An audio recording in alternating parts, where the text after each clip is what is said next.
Assalamualaikum warahmatullahi wabarakatuh. Perkenalkan, nama saya Fajratul Uniyah. Saya di sini akan menjelaskan mengenai implementasi GHS dalam pengolahan bahan kimia di industri kosmetik. GHS adalah sistem internasional yang menyediakan pedoman standar dalam klasifikasi bahan kimia berbahaya, menetapkan format label dan safety data sheet atau SDS, serta memudahkan perdagangan internasional dengan regulasi yang seragam. Tujuan GHS yaitu meningkatkan keselamatan kerja dengan informasi bahan kimia yang jelas, melindungi kesehatan manusia dan lingkungan, mengurangi perbedaan regulasi antar negara, serta meningkatkan transparansi dalam perdagangan bahan kimia. Komponen utama dalam GHS yaitu klasifikasi bahaya, label GHS, safety data sheet. Nah, untuk manfaatnya tersendiri yaitu memudahkan industri dalam pelabelan bahan kimia, meningkatkan kesadaran pekerja dan konsumen, serta mempermudah perdagangan internasional dengan standar yang seragam. Kasus yang saya ambil di sini adalah industri kosmetik, bahan kimia dalam produk perawatan kulit. Kasusnya yaitu konsumen mengalami alergi kulit setelah menggunakan produk kosmetik yang mengandung bahan kimia, formaldehid dan paraben, iritan tanpa label yang jelas. Industri kosmetik adalah sektor bisnis yang memproduksi, mengembangkan, dan mendistribusikan berbagai produk perawatan pribadi dan kecantikan, seperti skincare, make up, parfum, perawatan rambut, serta produk perawatan tubuh dan kuku. Untuk latar belakang kasus di sini yaitu konsumen mengalami iritasi kulit setelah menggunakan produk kosmetik, seperti krim wajah atau make up yang ternyata mengandung formaldehid dan paraben.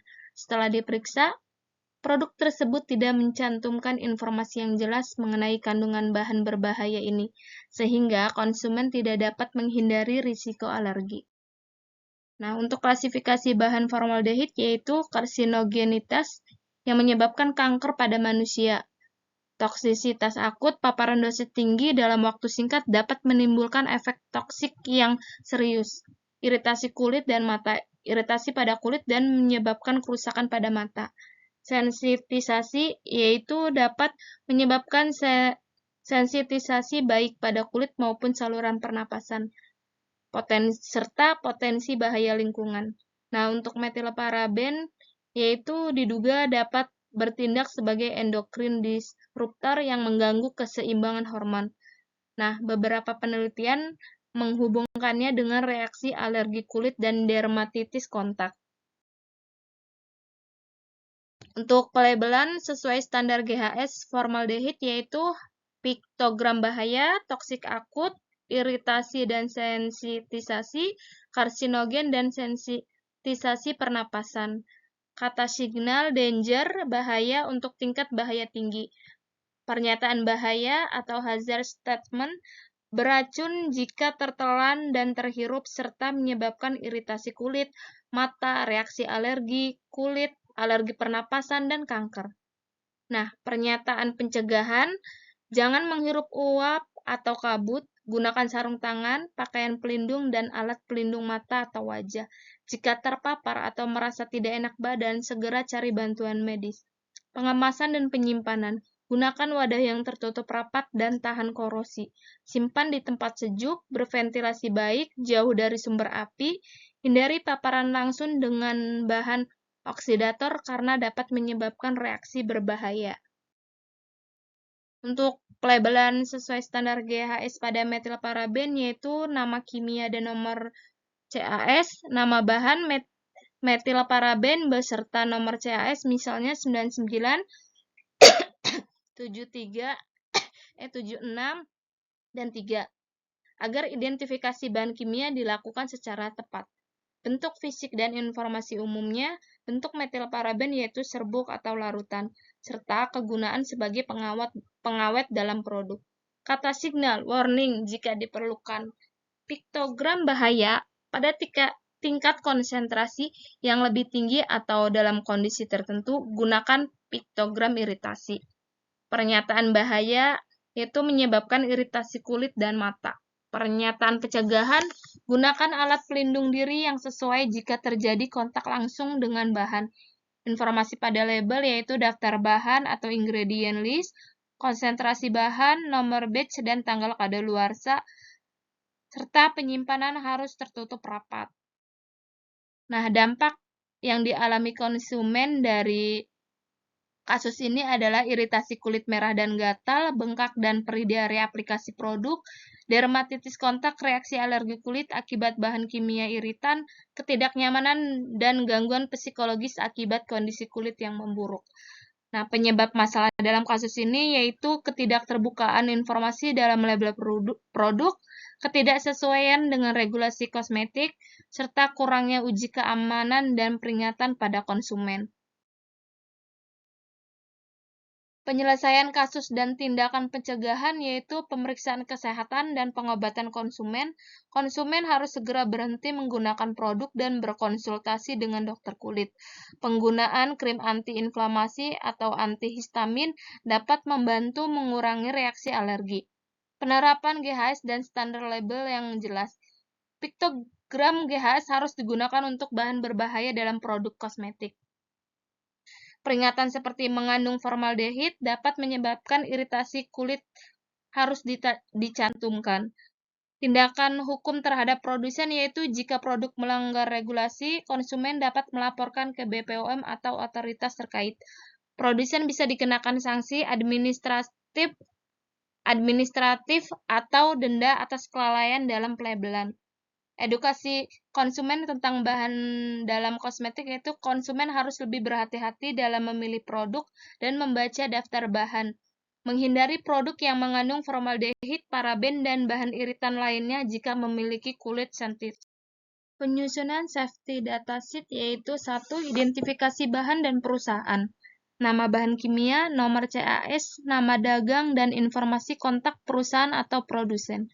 2. Identifikasi bahaya, menyediakan klasifikasi bahaya berdasarkan standar GHS, termasuk piktogram, kata sinyal, pernyataan bahaya, dan pernyataan pencegahan. Ketiga, komposisi dan informasi bahan. Komposisi bahan kimia termasuk nama zat aktif, konsentrasi, serta informasi mengenai bahan pengotor atau campuran. Keempat, tindakan pertolongan pertama, langkah-langkah yang harus dilakukan jika terjadi paparan atau kecelakaan. Yang kelima, tindakan pemadam kebakaran, jenis alat pemadam yang dianjurkan. Tindakan pelepasan yang tidak disengaja, prosedur darurat untuk mengatasi tumpahan dan kebocoran. Penanganan dan penyimpanan, petunjuk mengenai prosedur penanganan yang aman, langkah-langkah pencegahan selama penggunaan, dan kondisi penyimpanan yang harus dipenuhi. Kedelapan, yaitu pengendalian paparan dan perlindungan diri, yaitu langkah-langkah untuk mencegah paparan bahan kimia termasuk penggunaan alat pelindung diri atau APD. Sifat fisik dan kimia, itu mengenai data mengenai sifat-sifat dasar bahan. Ke-10 yaitu stabilitas dan reaktivitas, di mana kondisi di mana bahan tersebut stabil atau dapat mengalami reaksi kimia. Informasi toksikologi, ringkasan efek toksikologi. Informasi ekologi yaitu dampak bahan kimia terhadap lingkungan. 13. Pertimbangan pembuangan, panduan tentang cara membuang bahan kimia atau limbahnya dengan aman dan sesuai peraturan lingkungan. 14, yaitu informasi transportasi, yaitu data yang diperlukan untuk mengangkut bahan kimia secara aman. 15, informasi peraturan, yaitu peraturan lokal, nasional, atau internasional yang berlaku untuk bahan kimia tersebut. Informasi tambahan digunakan untuk memasukkan data tambahan yang tidak tercakup pada 15 bagian sebelumnya. Hasil dan manfaat yaitu dampak positif penerapan GHS pada industri kosmetik yaitu 1. Meningkatkan keamanan konsumen, 2. Meningkatkan keselamatan pekerja di industri kosmetik, 3. Harmonisasi regulasi global, 4. Perlindungan lingkungan yang lebih baik, serta 5. Meningkatkan kepercayaan konsumen dan citra merek. Kesimpulan yaitu penerapan GHS dalam industri, khususnya untuk bahan kimia yang digunakan dalam produk kosmetik, melibatkan serangkaian langkah mulai dari identifikasi dan klasifikasi bahan, pembuatan label yang sesuai, hingga penyusunan SDS yang komprehensif.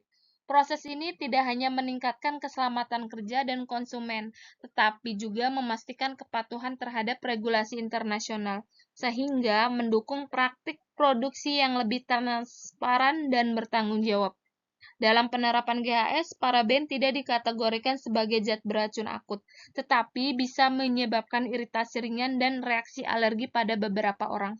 Oleh karena itu, produk yang mengandung paraben dalam jumlah besar perlu diberi label sesuai dengan pedoman GHS, terutama piktogram tanda seru jika ada risiko iritasi atau alergi. Formaldehid adalah bahan kimia beracun yang harus ditangani dengan hati-hati untuk mencegah dampak kesehatan dan lingkungan. Rekomendasi dari saya yaitu bagi pekerja dan manajemen, memahami dan menggunakan SDS secara efektif merupakan langkah penting untuk menciptakan lingkungan kerja yang aman. Saran saya, pastikan setiap pekerja memahami isi SDS yang melakukan pembaruan reguler sesuai dengan perkembangan bahan kimia di tempat kerja. Dengan begitu, keselamatan di tempat kerja akan meningkat dan risiko kecelakaan dapat diminimalkan. SDS bukan sekedar dokumen, melainkan alat penting dalam keselamatan kerja yang dapat melindungi pekerja dan lingkungan dari potensi bahaya bahan kimia. Daftar pustaka yang saya pakai di sini ada 4 referensi. Sekian presentasi dari saya, kurang lebihnya mohon maaf. Wassalamualaikum warahmatullahi wabarakatuh.